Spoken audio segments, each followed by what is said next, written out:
I mean, look, my positions turned out to, everybody said I'm right. There's a lot of companies from Canada are moving into the United States. What kind of negotiating position does that leave us in?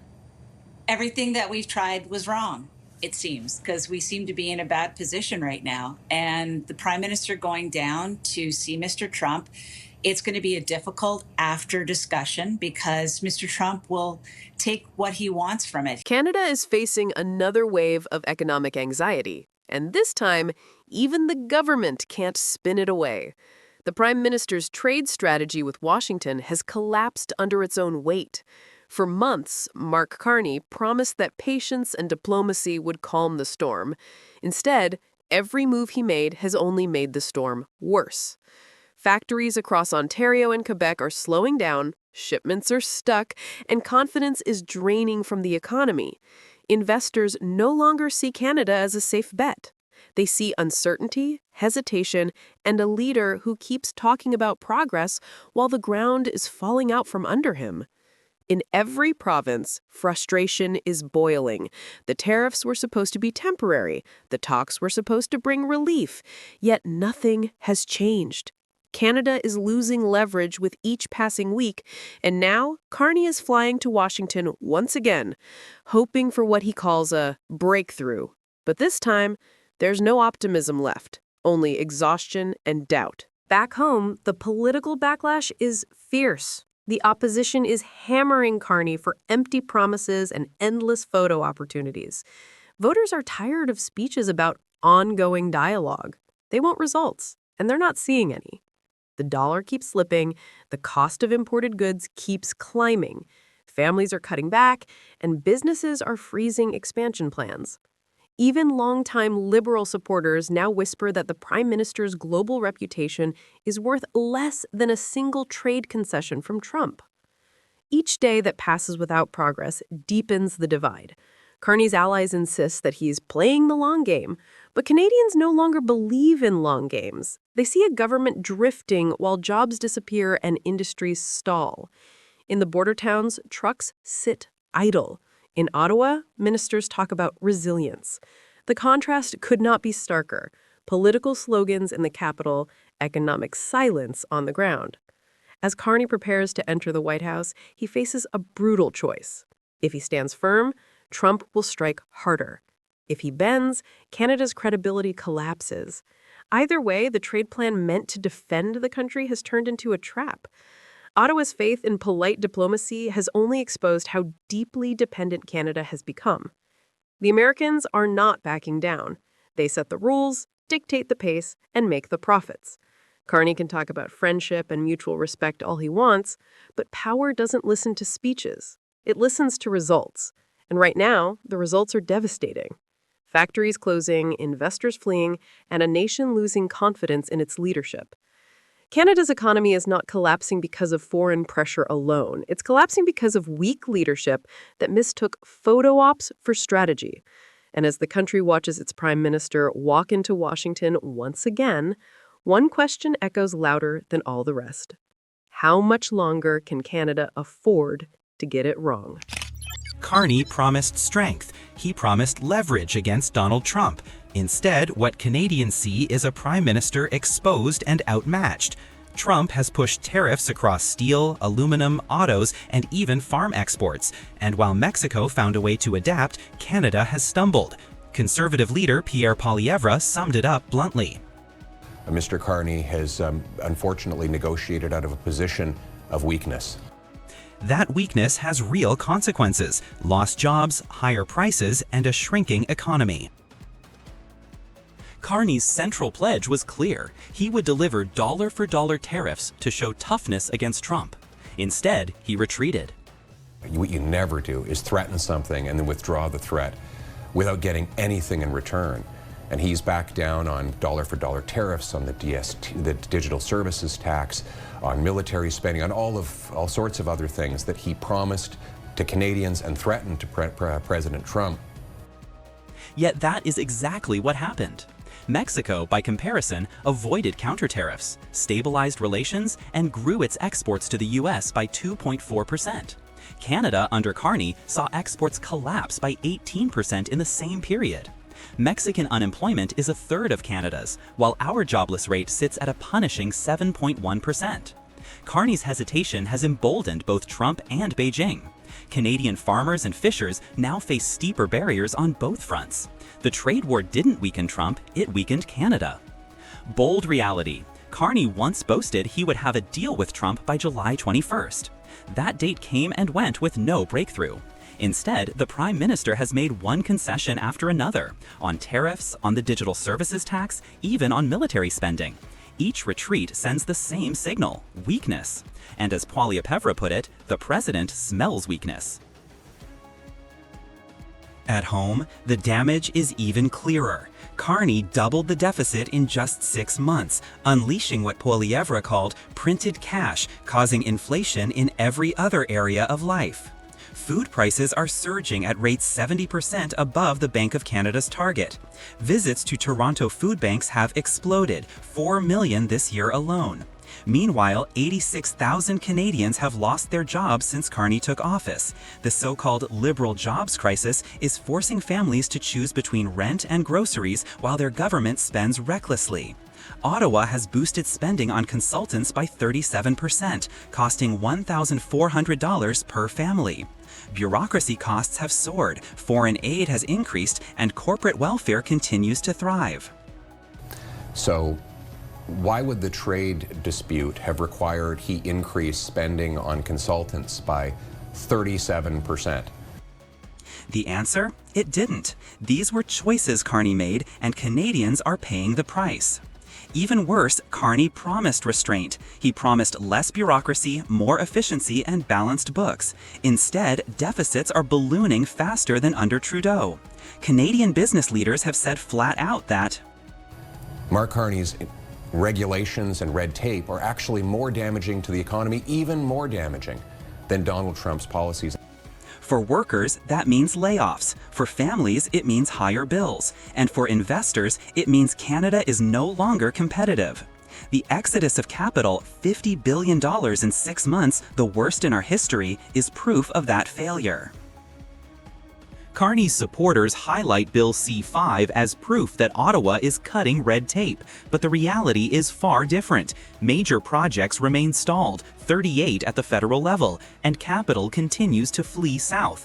Even Canadian energy giant Enbridge has shifted billions into U.S. pipelines, creating jobs for American workers instead of Canadian ones. Business leaders warn that Ottawa's regulatory burden has become more damaging than Trump's tariffs. While officials insist Canada is resilient, the numbers tell a harsher truth. Growth has flatlined, unemployment is climbing, and the dollar keeps weakening. Mexico, by adapting quickly, has surged ahead, leaving Canada further behind. Carney once promised the fastest growing economy in the G7, but today Canada faces the opposite trajectory, an economy shrinking at record speed. Unless there is a decisive course correction, these failures will push the country deeper into decline. The collapse is not ending, it is only beginning. This year's harvest, once ripe with potential profit, is full of disappointment. Chinese tariffs on canola are continuing to push down prices, with a nearly 76% duty on seeds imposed last month, cutting off Canada's second largest buyer, a nearly $5 billion market. In the fields of Saskatchewan, this year's canola harvest should have been a moment of pride. The weather delivered, the crop was abundant, and farmers expected a strong return.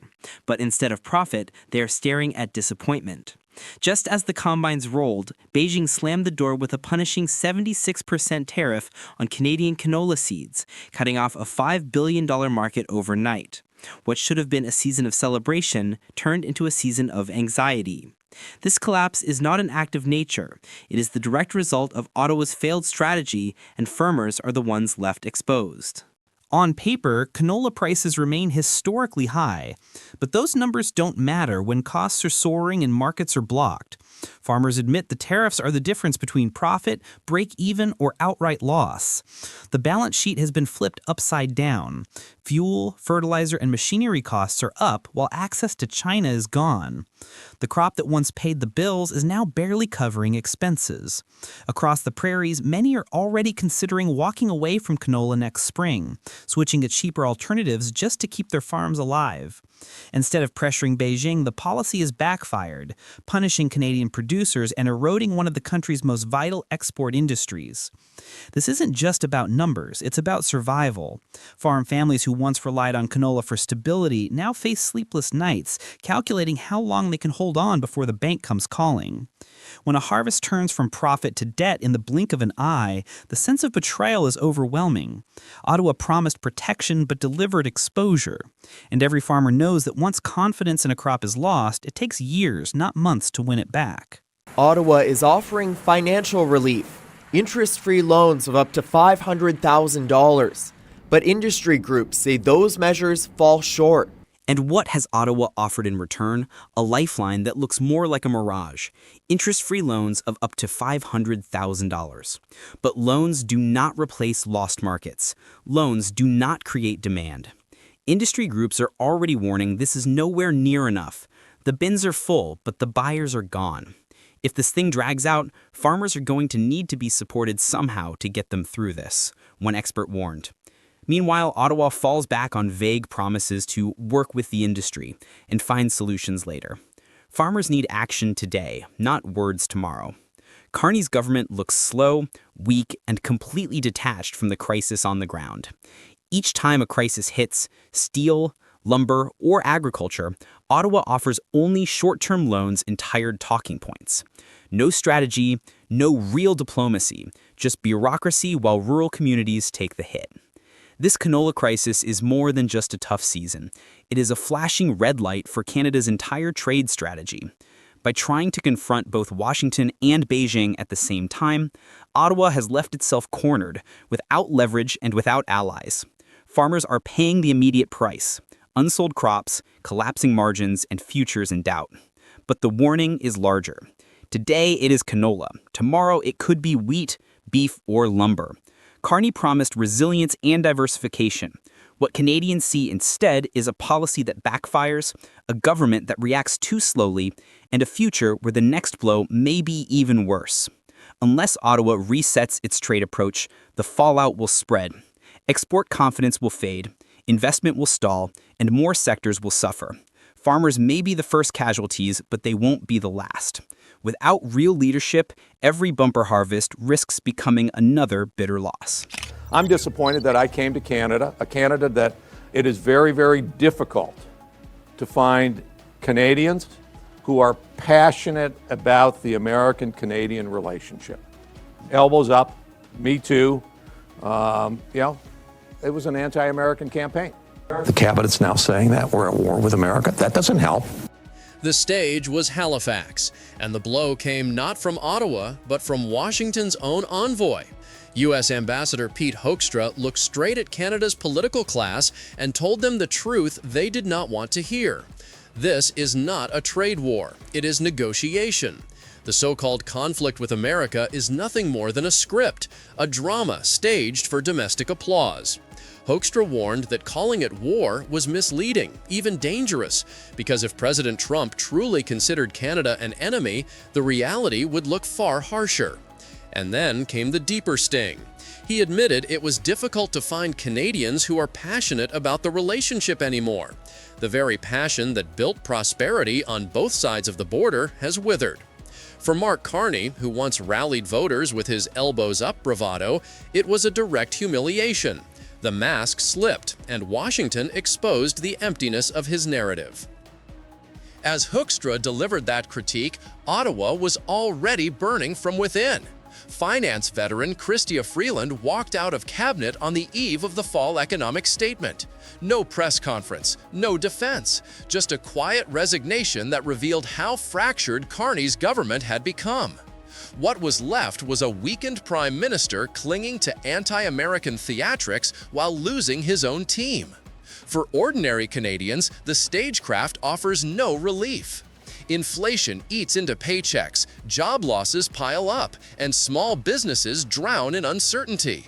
Instead of concrete policy, the government pushes boycott campaigns against American travel and goods. But these gestures backfire. Families cancel trips, airlines slash routes, retailers strip shelves, and it is the Canadian consumer who pays the cost. Carney promised toughness. What he delivered was self-inflicted pain. Every misstep is dressed up as patriotism, but the outcome is the same: a poorer, more divided country where anger substitutes for leadership. Hoekstra's message cut through the noise. He reminded Canadians that business leaders still believe in the partnership because it created prosperity, high-quality jobs, and supply chains that work. Yet Ottawa prefers to play politics. Under Carney, the relationship with America is treated not as an economic lifeline, but as a rhetorical weapon. The results speak for themselves. Exports to the U.S. dip by billions, while shipments to Europe scramble to fill the gap. Cross-border car trips fall by a third, air travel plunges by a quarter, and shelves once stocked with American brands are now empty. Loblaw alone has swapped in more than 100 domestic suppliers just to meet nationalist demand. To some politicians, this looks like strength. To workers and shop owners, it feels like survival under siege. Carney insists Canada is at war. The numbers show Canada is bleeding. And in the silence of those statistics, you hear the real verdict: a government more concerned with symbols than with solutions. The contrast could not be sharper. Trump's America pursues reciprocal tariffs with clarity. Negotiate hard, protect workers, secure deals. It is discipline, not drama. Carney's Canada, by comparison, looks adrift, confusing performance for policy. Every time the Prime Minister lashes out, he reveals weakness. Every time his ministers resign or dodge responsibility, the sense of collapse grows. The ambassador's words landed because they carried the weight of reality. Canada is not winning this standoff. It is isolating itself while the United States continues to dictate the terms of trade. For Canadians, the cost is higher prices, fewer jobs, and a government that confuses slogans with solutions. The warning is clear. Canada is sliding deeper into crisis, while Trump's America walks away stronger, holding the reins of the game board. That's what they could do. And I think everyone else should do the same thing. Start supporting companies that make whiskey here by Ontario people. That's what we need to do, is support each other. Another Canadian town is paying the price. Diageo, the parent company of Crown Royal, confirmed it will close its Amherstburg bottling plant in February. That means 160 jobs gone, families left scrambling, and a community stripped of its largest employer. The official explanation was efficiency, moving production closer to U.S. consumers. But the truth is obvious. Trump's tariff war created the climate. Companies now calculate it's cheaper to abandon Ontario than to keep producing under uncertainty. Well, another blow to a region near the Canada-U.S. border. Windsor is already on tenterhooks with the auto industry and Donald Trump's tariff crosshairs. Bottles Crown Royal, an iconic Canadian whiskey with a storied history, is closing and shifting work to south of the border. For Washington, this is leverage. For Ottawa, it's another humiliation. Trump promised tariffs would bring jobs back to America, and in this case, he got what he wanted: Canadian jobs pulled south of the border. Ontario Premier Doug Ford tried to turn anger into resistance. In front of cameras, he poured out a bottle of Crown Royal. It was emotional, dramatic, and easy to broadcast, but for all the headlines, the protest solved nothing. Ford positioned himself as the loud voice against Trump's tariffs, yet his act only highlighted how powerless Canada has become. The jobs are still leaving, the plant is still closing, and the reality is that no whiskey stunt can reverse the damage of Trump's trade war. The deeper problem is that Ford is shouting from the sidelines. He has no seat at the negotiating table, no power to stop the tariffs, and no leverage to force Trump's hand. His protest gave Canadians a moment of catharsis, but it also revealed that provincial leaders can only vent frustration while real decisions are dictated from Washington. To Trump, Ford's theatrics were proof that Canada is struggling to respond in any meaningful way. After Ford's protest, lawmakers in Ontario called for a boycott of Crown Royal. They wanted the brand pulled from liquor store shelves, just as American whiskey was removed earlier this year. The idea was to strike back with consumer power. But here's the problem. Diageo still employs more than 500 Canadians at other facilities in Quebec and Manitoba. Company figures show nearly 10,000 jobs in Canada are tied to Crown Royal's supply chain, and 80% of the grains, rye, corn, barley, come from Canadian farmers, especially in Manitoba. A boycott doesn't punish Trump, it punishes Canadians. That is the trap. Ottawa talks tough, Ford makes noise, but the practical consequences keep landing on Canadian workers and farmers. Trump plays offense, Canada keeps hurting itself. The bigger picture is even worse. At the very moment Crown Royal was closing shop, a U.S. federal appeals court ruled most of Trump's tariff program unlawful. Yet Trump is charging ahead, taking the case to the Supreme Court, showing he won't back down. And where is Canada? Prime Minister Mark Carney calls it strategic patience. In reality, it looks like paralysis. No major win, no breakthrough deal, just communities like Amherstburg losing jobs while Ottawa insists Canada still has the best trade arrangement. The truth is Canada's so-called patience is nothing more than delay. Carney is buying time while Trump dictates the pace. Businesses are moving south, workers are losing paychecks, and provinces are forced into symbolic protests. Every week Canada waits, Trump tightens the screws. The strategy may look calm in Ottawa, but on the ground it feels like surrender. Trump set the terms of this fight. Canada reacted late and divided. Ford's whiskey protest became a symbol not of strength but of frustration. Carney's government, meanwhile, clings to diplomacy while people watch jobs vanish. The lesson is clear. Trump's tariffs are working as pressure. Canada's response is backfiring, and unless Ottawa changes course, more towns will face the same fate as Amherstburg.